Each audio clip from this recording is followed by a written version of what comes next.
The crystal chandelier cast rainbow fragments across the marble floor as 17-year-old Marcus Ashford threw his platinum credit card at the mahogany desk. It clattered against his acceptance letter to Harvard, barely noticed among the scattered rejection letters from charities he'd dismissed as boring tax write-offs. Outside his father's penthouse office, Los Angeles stretched endlessly beneath a haze of smog and dreams, but Marcus saw none of it.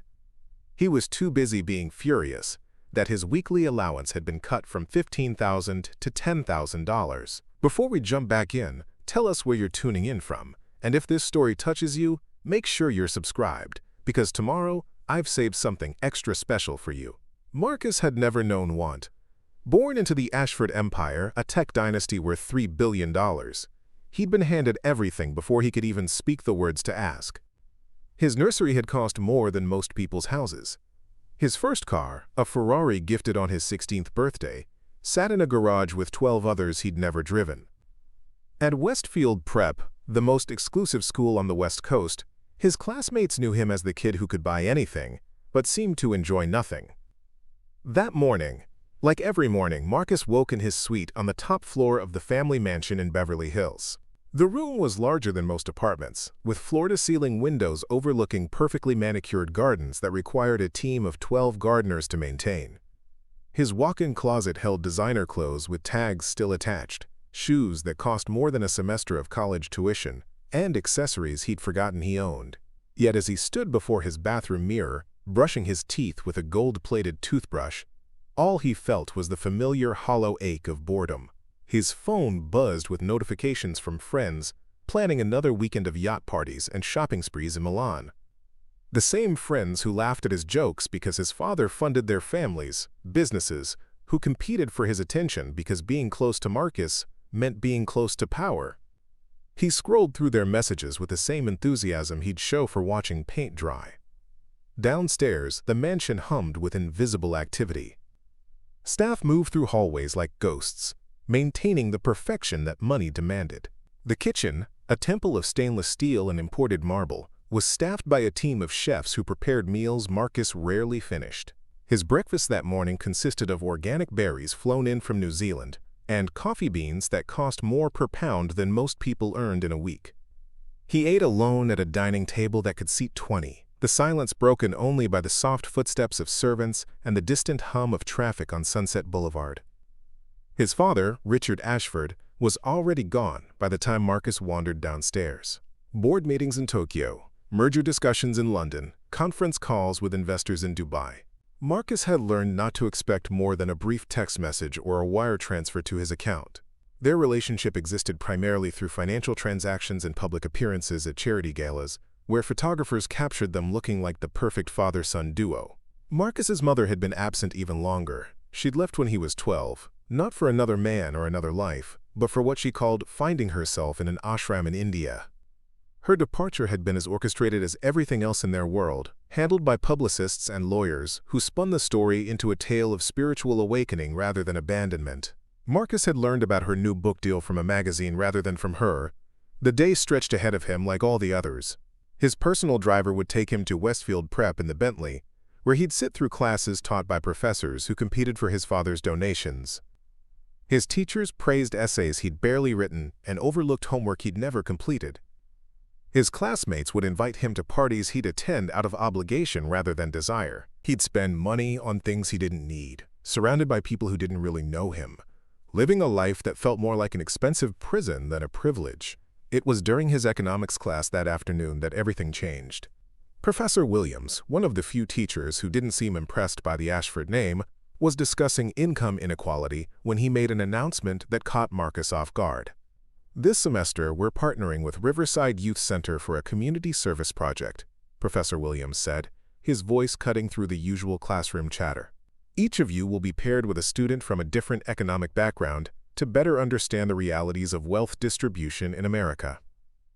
Marcus's classmates groaned softly, already calculating how to buy their way out of the assignment. But Professor Williams continued, his eyes finding Marcus in the back row. Mr. Ashford, since your family's foundation has funded several education initiatives, I'm sure you'll be particularly interested in this hands-on learning experience. There was no polite way to refuse. Marcus found himself nodding, already planning how he'd delegate the work to one of his father's assistants. What he didn't anticipate was that Professor Williams had already thought of that possibility. To ensure authentic engagement, this project will require daily documented interactions. No proxies, no assistants, no substitutes. You'll be working directly with your partner, and your final grade will depend on a joint presentation about what you've learned from each other.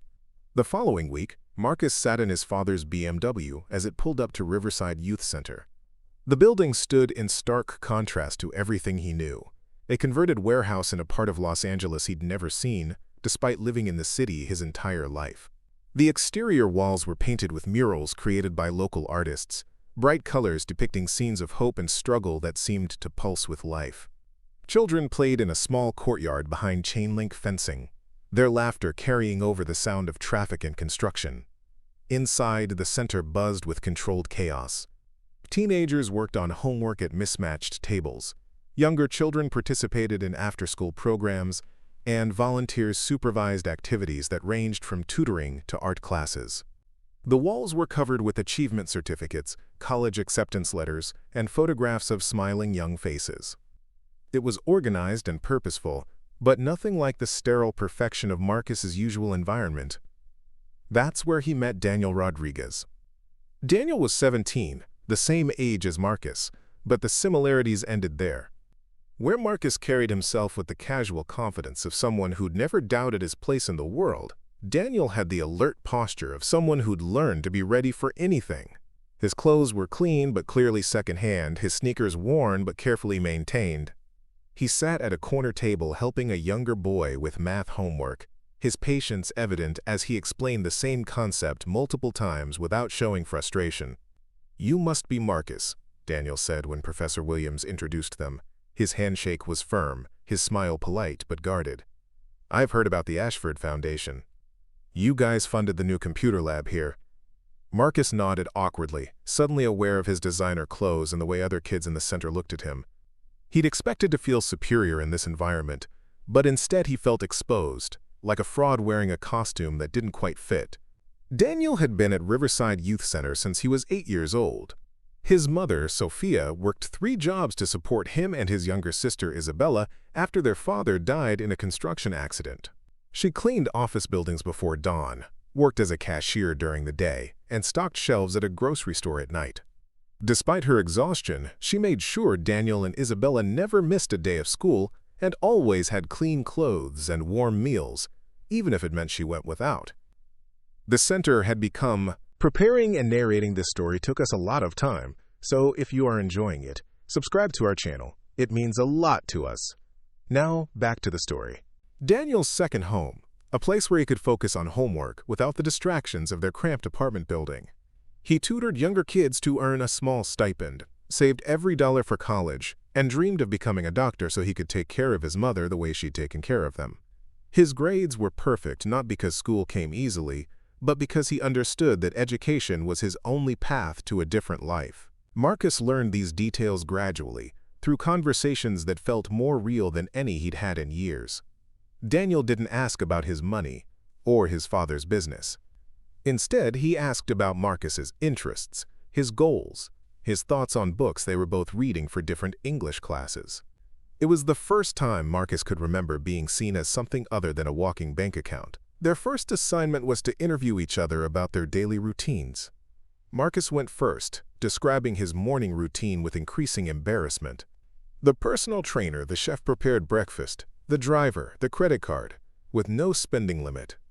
As he spoke, he watched Daniel's expression, expecting judgment or envy, but finding only genuine curiosity. "What do you do for fun?" Daniel asked. Marcus paused, realizing he'd never really thought about it. "I don't know," he said finally. "Buy things, I guess. Go to parties. Travel." "But what do you actually enjoy? What makes you happy?" The question hung in the air, like a challenge Marcus couldn't answer. He'd never distinguished between what he did and what he enjoyed. They'd been the same thing for so long that he'd forgotten there was supposed to be a difference. When Daniel described his routine, Marcus was struck by how much purpose filled each hour. Before school, Daniel helped his sister with her homework and made sure she had lunch money. After school, he came to the center to tutor younger kids and work on his own studies. Evenings were spent helping his mother with household tasks and preparing for the next day. Weekends meant working at a local grocery store to contribute to family expenses and save for college. "Don't you ever just want to relax?" Marcus asked. Daniel smiled. "This is relaxing for me. When I'm helping Isabella with math or teaching kids here at the center, I'm doing something that matters. That feels better than any vacation." The concept was foreign to Marcus, who'd learned to equate value with price tags and success with acquisition. But as he watched Daniel work with the younger children at the center, he began to see something he'd never encountered in his own world: genuine satisfaction derived from service to others. Their economics professor had structured the project to culminate in what he called perspective sharing. Each pair of students would spend a day experiencing their partner's life as closely as possible. Marcus was skeptical of the exercise, certain that Daniel would be more interested in the luxury aspects of wealth than any meaningful exchange of understanding. He was wrong. When Daniel arrived at the Ashford mansion on a Saturday morning, he wasn't impressed by the marble foyer or the collection of art that had been featured in architectural magazines. Instead, he noticed how quiet everything was, how the staff moved through the house without making eye contact with Marcus, how the breakfast table was set for one person despite the size of the family. "Where are your parents?"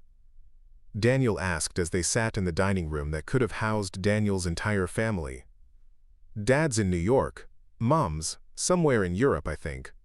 Or maybe Asia. She moves around a lot." Daniel processed this information with the same thoughtfulness he brought to everything else. That must be lonely. Marcus had never heard anyone use that word to describe his life. Boring, privileged, easy, yes. But lonely hadn't occurred to him as an accurate description, even though it fit perfectly. They spent the morning touring the mansion. Marcus showing off rooms he rarely entered, cars he never drove, amenities he'd forgotten he owned. But Daniel's questions weren't about the cost of things or how to acquire them. Instead, he asked about family photos, about traditions, about memories associated with places and objects. "This is beautiful," Daniel said, stopping in front of a piano in the music room. "Do you play?" Marcus looked at the instrument, as if seeing it for the first time. "I took lessons when I was younger. I wasn't very good. Can I try it?" What followed was a revelation. Daniel sat at the bench and began playing a melody Marcus had never heard. Something that sounded like hope, mixed with sadness. Like dreams deferred, but not abandoned. His fingers moved across the keys with the same careful precision he brought to tutoring children, creating something beautiful from nothing more than practice and passion. "Where did you learn that?" "YouTube videos," Daniel said, still playing. "The center has an old keyboard in the back room. I practice when I'm done with tutoring." Marcus realized that Daniel had found a way to create art in the margins of a life filled with responsibility, while Marcus had access to every resource imaginable and had created nothing at all. The contrast became more stark as they moved through Marcus's day. At the country club where Marcus was a member, Daniel watched teenagers their age compete over who had spent the most money the previous weekend. The conversations were hollow, focused on acquisition and status rather than ideas or dreams. Daniel listened politely, but contributed little, and Marcus began to see his usual social circle through different eyes. "They seem nice," Daniel said diplomatically as they drove home. "No, they don't," Marcus replied, surprising himself with his honesty. "They're awful. I'm awful when I'm with them." "Why do you spend time with them?" It was another question Marcus couldn't answer satisfactorily. Habit. Expectation. The absence of alternatives. He'd never considered that he had a choice in the matter. That evening, as they sat in Marcus's room surrounded by the detritus of privilege, Daniel made an observation that would stay with Marcus for years to come. "You have everything anyone could want," Daniel said, not accusingly, but with genuine puzzlement. "But you don't seem to want any of it." The next day was Daniel's turn to be the host, and Marcus entered a world he'd never imagined existed so close to his own. Daniel's apartment was in a complex that had seen better decades, with narrow hallways and thin walls that carried the sounds of multiple families living in close quarters. But the moment Marcus stepped inside the Rodriguez home, he understood the difference between a house and a home. The apartment was small, with a living room that doubled as Daniel's bedroom when he pulled out the sofa bed each night. The kitchen was barely large enough for 2 people, but it was filled with the scent of Sophia's homemade tortillas and the sound of Isabella practicing violin on an instrument that had been donated to the youth center and loaned to promising students. Sophia Rodriguez greeted Marcus with the same warm hospitality she would have shown any of Daniel's friends, despite the obvious differences in their circumstances. She didn't seem intimidated by his designer clothes or impressed by his family name. Instead, she asked about his interests, his plans for college, his relationship with his parents, treating him like a young man whose value wasn't determined by his bank account. Isabella, 14 and full of the earnest intensity that Marcus recognized in her brother, was practicing for an audition at a performing arts high school. Her violin was old and slightly out of tune, but her skill was undeniable. She played with a passion that reminded Marcus of Daniel at the piano, finding beauty and meaning in every note despite the limitations of her instrument. "Isabella's the real talent in the family," Daniel said proudly. "She's going to be a professional musician someday." Marcus watched Isabella practice, noting the way Daniel and Sophia collaborated to create space for her dreams despite their cramped living situation. Sophia worked extra shifts to pay for Isabella's lessons. Daniel helped her with academic subjects so she could focus on music, and all 3 of them had adjusted their routines to accommodate her practice schedule. It was a level of family cooperation and sacrifice that Marcus had never witnessed. The day's schedule was a revelation in efficiency and purpose. Marcus accompanied Daniel to his job at the grocery store, where he watched his classmate work with the same careful attention he brought to tutoring. Daniel knew regular customers by name, helped elderly shoppers reach high shelves, and treated every task as if it mattered. His supervisor clearly respected him, and Marcus realized that Daniel had earned something Marcus had never experienced, recognition based on merit rather than inheritance. After work, they returned to the youth center where Daniel tutored a group of middle school students in mathematics. Marcus watched from the side as Daniel explained concepts with patience and creativity, adapting his teaching style to each child's learning needs. The kids clearly adored him, not because he bought them things or took them to expensive places, but because he invested time and attention in their success. "Why don't you help?" Daniel suggested during a break. "I wouldn't know what to do," Marcus replied honestly. "Just sit with Miguel over there, he's working on fractions. You don't have to teach him anything complicated, just encourage him." Marcus found himself sitting next to a 10-year-old boy who was struggling with homework that Marcus could have completed in elementary school. But Miguel's difficulty wasn't due to lack of intelligence. It was because he was tired from helping his parents at their restaurant job the night before, and worried about his grandmother who was sick, and trying to concentrate despite the noise from the apartment next door, where a baby had been crying for hours. As Marcus helped Miguel work through fraction problems, he began to understand something Daniel had tried to explain earlier. The satisfaction that came from helping someone succeed, from using his abilities to solve problems that mattered to another person, was unlike anything he'd experienced. When Miguel finally grasped the concept they'd been working on and his face lit up with understanding, Marcus felt a pride that had nothing to do with accomplishment and everything to do with connection. That evening, the Rodriguez family invited Marcus to stay for dinner. The meal was simple, beans and rice with homemade tortillas and fresh salsa, but it was prepared and served with a care that made Marcus's chef-prepared meals seem sterile by comparison. The conversation was lively, with each family member contributing stories from their day, asking about each other's challenges and successes, planning for the week ahead. Marcus realized he was witnessing something he'd read about in sociology textbooks, but never experienced. A functional family unit where each member's well-being was genuinely important to the others. Sophia asked Daniel about his college applications with the same intensity that she asked Isabella about her violin audition. Daniel checked on his mother's working conditions with the concern of someone who understood the physical demands of her jobs. Isabella shared her excitement about a scholarship opportunity with the confidence of someone who knew her dreams mattered to her family. When Sophia asked Marcus about his college plans, he found himself admitting uncertainties he'd never voiced before. "I'll probably go to Harvard," he said. "It's expected." "But what do you want to study?" Isabella asked. Marcus realized he'd never been asked that question. His educational path had been predetermined by family tradition and social expectations, not by personal interest or aptitude. "I don't know," he admitted. "Business, I guess. Finance. Whatever will help me run my father's company someday." "That's not what I asked," Isabella said with the directness that reminded Marcus of her brother. "What subjects make you excited? What problems do you want to solve?" The question hung in the air as Marcus searched for an answer that wouldn't come. He'd spent so many years accepting the predetermined path that he'd never developed preferences of his own. As the evening continued, Marcus found himself comparing this dinner table conversation to the rare occasions when his family had eaten together. Those meals had been formal affairs, conversations carefully managed to avoid controversial topics or emotional displays. Here, in this small apartment with mismatched chairs and chipped plates, he was experiencing something that felt more valuable than all the luxury he'd known. Part 2. The real transformation began the following week when Daniel made a suggestion that initially seemed impossible. "What if we actually traded lives for a week?" Daniel asked as they worked on their project presentation. "Not just visiting each other's world, but actually living in it. You sleep on my couch, go to my job, help my sister with homework.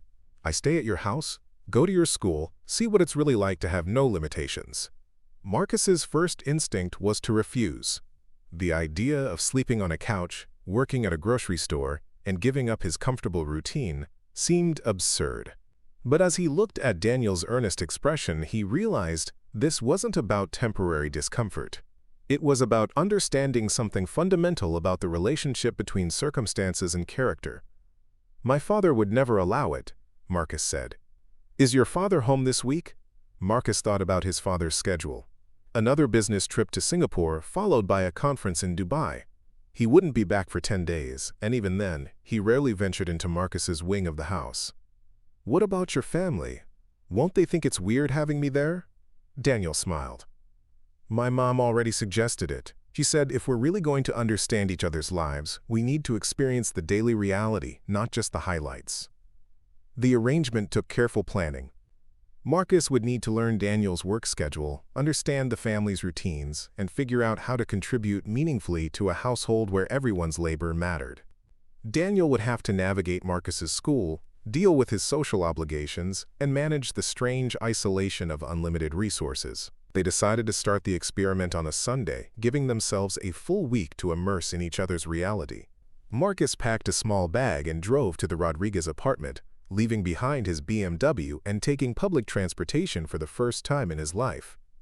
The bus route from Beverly Hills to Daniel's neighborhood took him through parts of Los Angeles he'd never seen, past strip malls and apartment complexes, through communities where people lived entire lives without ever encountering the wealth that defined Marcus's existence. The first night on Daniel's couch was a revelation in discomfort and discovery. The apartment's thin walls meant Marcus could hear conversations from neighboring units, the sound of televisions and radios, the crying of babies and the laughter of children playing in the courtyard. But rather than feeling annoyed by the noise, Marcus found himself strangely comforted by the evidence of other people's lives happening all around him. Sophia had left for her overnight shift at the office cleaning company, but not before showing Marcus how to help Isabella with her morning routine and prepare the simple breakfast that would fuel Daniel's family for the day. The responsibility felt foreign, but meaningful, in a way that surprised him. Isabella woke up at 5:30 to practice violin before school, and Marcus found himself lying on the couch listening to her scales and etudes, music that would have annoyed him in his previous life, but now seemed like a soundtrack to determination and hope. When it was time to get ready for Daniel's job at the grocery store, Marcus realized he'd never had to coordinate his schedule around public transportation, work requirements, and other people's needs. The level of planning required to make everything work efficiently was something he'd never had to consider. At the grocery store, Marcus was assigned to stock shelves under the supervision of a manager who had no idea about his background and treated him like any other new employee. The work was physically demanding and repetitive, requiring attention to detail and the ability to maintain quality standards even when tired or bored. But Marcus began to understand something about the dignity of labor that had never occurred to him before. His co-workers took pride in doing their jobs well, helping customers efficiently, maintaining the store's appearance and organization. They treated their work as meaningful because it served a purpose, providing food and necessities to their community. while earning money to support their families. During his break, Marcus called Daniel to check on how the reverse experience was progressing. "This is surreal," Daniel said, speaking from Marcus's bedroom. "I went to your school today, and your classmates just assumed I was you. No one actually knows you well enough to notice the difference." The observation stung because Marcus recognized its accuracy. He'd moved through Westfield Prep like a ghost, present but not engaged, known but not understood. "How did the classes go?" Marcus asked. "They're easy," Daniel said, "but not in the way I expected. The material isn't challenging, but that's because no one expects you to be challenged. Your teachers just want you to show up and not cause problems. It's like they've given up on actually teaching you anything." Marcus realized that his educational experience had been as hollow as his social life, designed to maintain appearances rather than develop capabilities. "What did you do with my friends?" "I listened mostly," Daniel replied. "They complained about having too much money, about being bored with their vacations, about their parents buying them the wrong luxury items.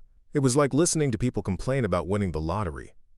That evening, Marcus returned to the Rodriguez apartment exhausted from his first full day of physical labor, his feet sore from standing for hours, his back aching from lifting and reaching. But as he helped Isabella with her mathematics homework and listened to Sophia describe her challenging day at work, he felt a satisfaction he'd never experienced after his usual routine of classes and leisure. Isabella was working on a geometry problem that was giving her trouble, and Marcus found himself explaining the concept in terms that related to her violin playing, showing her how mathematical relationships were similar to musical intervals. When understanding dawned in her eyes, Marcus felt the same pride he'd experienced helping Miguel with fractions, but deeper and more personal. "You're a good teacher," Isabella said. "You should be a teacher." The comment caught Marcus off guard. No one had ever suggested he should be anything other than a business executive following in his father's footsteps.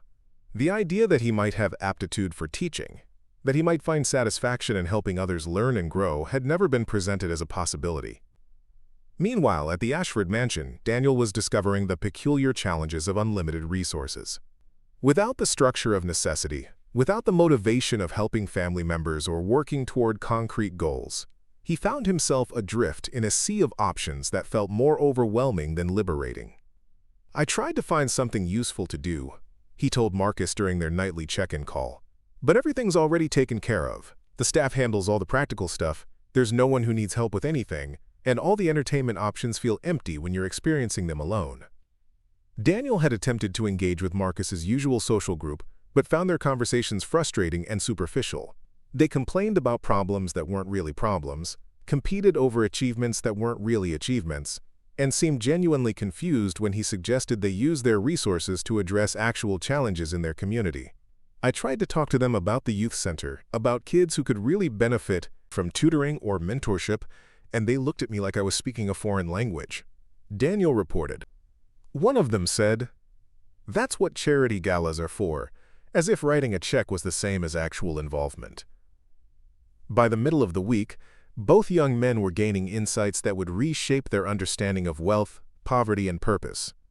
Marcus was learning that financial constraints didn't limit happiness or meaning, they focused it. Every dollar in the Rodriguez household was spent with intention, every hour was used efficiently, every family interaction served multiple purposes. The limitation of resources had created a clarity of values that his unlimited access had never provided. He was also discovering capabilities he'd never been asked to develop.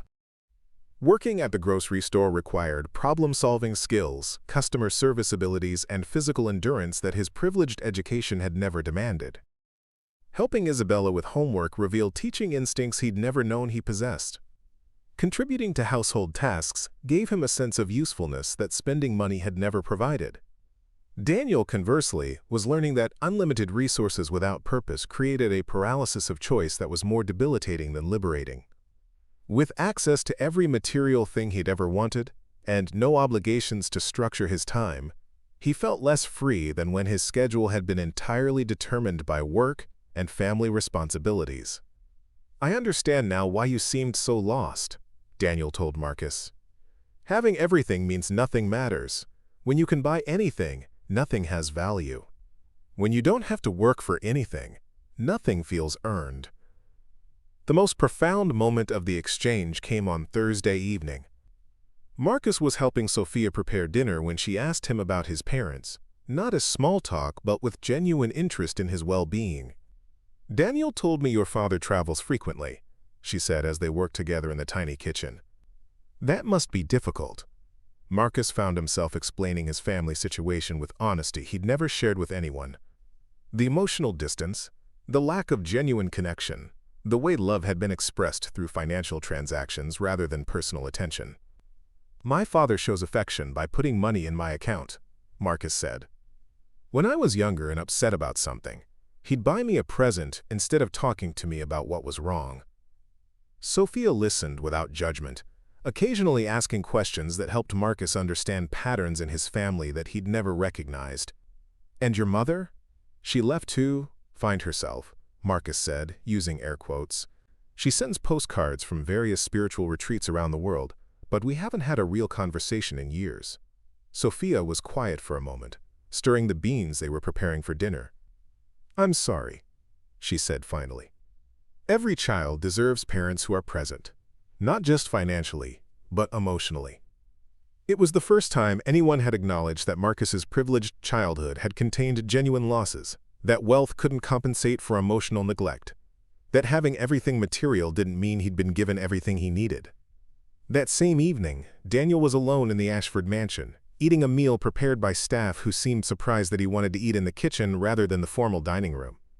The house felt more like a museum than a home, beautiful but sterile, impressive but unwelcoming. He called his mother from Marcus's room, needing to hear her voice and connect with the warmth he'd temporarily left behind. "How are you handling all that luxury?" Sophia asked, teasing but also genuinely curious. "I miss our apartment," Daniel admitted. "I miss the noise from next door, and Isabella practicing violin in the morning, and helping you with dinner. This place is beautiful, but it doesn't feel alive." "That's because a house isn't a home unless people love each other in it," Sophia said. "You can't buy that, no matter how much money you have." Part 3 by Friday. Both young men were ready for the experiment to end, but neither wanted to return to their previous life unchanged by what they'd learned. Marcus had worked his final shift at the grocery store, receiving genuine praise from his supervisor for his quick learning and positive attitude. His co-workers had invited him to join them for drinks after work, treating him as a peer rather than a curiosity. For the first time in his life, he'd earned respect based on his actions rather than his inheritance. That evening, as the Rodriguez family gathered for their final dinner together, Marcus felt a profound sadness at the thought of leaving. This small apartment had provided him with something his mansion never had: the experience of belonging to something larger than himself, of being needed and valued for his contributions rather than his possessions. "You've been a wonderful addition to our family this week," Sophia said, speaking with the sincerity that characterized everything she did. "Isabella and I have enjoyed having you here." Isabella nodded enthusiastically. "You made math make sense, and you listened to me practice violin every morning without complaining. My brother said you're really nice, but I think you're more than nice. I think you're kind." The distinction between nice and kind hit Marcus with unexpected force. He'd been taught to be polite, to maintain appearances, to say the right things in social situations. But kindness was something deeper, something that required genuine care for other people's well-being. Daniel returned to his family's apartment that night, with stories of his own transformation. Living without limitations had taught him to value the structure that necessity provided, but it had also shown him possibilities he'd never considered. "I understand now why Marcus seemed so unhappy," Daniel told his mother and sister. "When you can have anything, nothing feels special. When you don't have to work for anything, nothing feels earned. But I also saw opportunities we could never imagine." He described Marcus's private library, filled with books that had never been opened, and the music room with instruments that had never been played. He talked about the connections Marcus's classmates had to universities, internships, and career opportunities that were simply given rather than earned. "What bothered me most," Daniel said, "was seeing how much good could be done with those resources, but nobody seemed interested in doing it. They have enough money to change hundreds of lives, but they use it to buy things they don't need to impress people they don't even like." Saturday morning brought the official end of their exchange, but both young men knew the real impact was just beginning. Marcus arrived at his family's mansion to find Daniel packing his few belongings, preparing to return to his regular life. But the conversation they had that morning would determine both of their futures. "What happens now?" Marcus asked. "Do we just go back to the way things were?" Daniel looked at him with the directness that Marcus had come to appreciate. "Do you want to go back to the way things were?" The question forced Marcus to confront the reality that this week had revealed. His previous life had been empty of purpose, devoid of genuine connection, focused on consumption rather than contribution. He had everything anyone could want and had been miserable without understanding why. "No," Marcus said, "but I don't know how to change it." "Start small," Daniel suggested. "Use what you have to help people who need it. Not just writing checks, but actually getting involved. Find something that matters to you and pursue it, even if it's not what's expected." Marcus nodded, but Daniel could see the uncertainty in his eyes. Changing direction when you've been moving in one path for 17 years wasn't simple, especially when that path was reinforced by family expectations and social pressure. "What if we stayed in touch?" Marcus asked. "What if we kept helping each other figure this out?" Daniel smiled. "I'd like that." The partnership that developed from their week-long exchange would transform both of their lives in ways neither could have predicted. Marcus began by using his access and resources to support the Riverside Youth Center, but not in the typical wealthy family style of writing checks and attending galas. Instead, he started volunteering there regularly, working with Daniel to develop programs that addressed specific needs they'd identified. His first project was creating a scholarship fund that didn't just provide money for college, but also offered mentorship, tutoring, and career guidance. Marcus used his family's connections to arrange internships and job opportunities for youth center participants, leveraging his privilege to create pathways for others rather than just enriching himself. The work gave Marcus a sense of purpose he'd never experienced. Instead of spending his weekends at country club parties or shopping excursions, he found himself at the youth center helping kids with college applications, teaching basic financial literacy, and coordinating with Daniel to expand their programs. His grades at Westfield Prep improved dramatically, not because the classes became more challenging, but because Marcus finally had a reason to engage with his education. He started taking courses that connected to his work at the youth center, learning about social policy, nonprofit management, and community development. Daniel's life changed in different but equally significant ways. His experience at Westfield Prep had shown him educational opportunities he'd never known existed, and Marcus helped him navigate the complex process of applying to competitive colleges with full scholarship support. But more importantly, Daniel had seen that wealth could be a tool for positive change when used thoughtfully. He began developing business plans for social enterprises, ways to create sustainable solutions to community problems, while generating employment opportunities for young people aging out of the foster system or leaving juvenile detention. Marcus's father initially dismissed his son's new interests as a phase, but when Richard Ashford returned from his extended business trip to find that Marcus had been featured in a local newspaper article about innovative youth programs, he began paying attention. The conversation between father and son that followed was the first genuine exchange they'd had in years. "This youth center work," Richard said, studying the newspaper clipping, "is this something you want to pursue seriously?" Marcus looked at his father, seeing him clearly for perhaps the first time.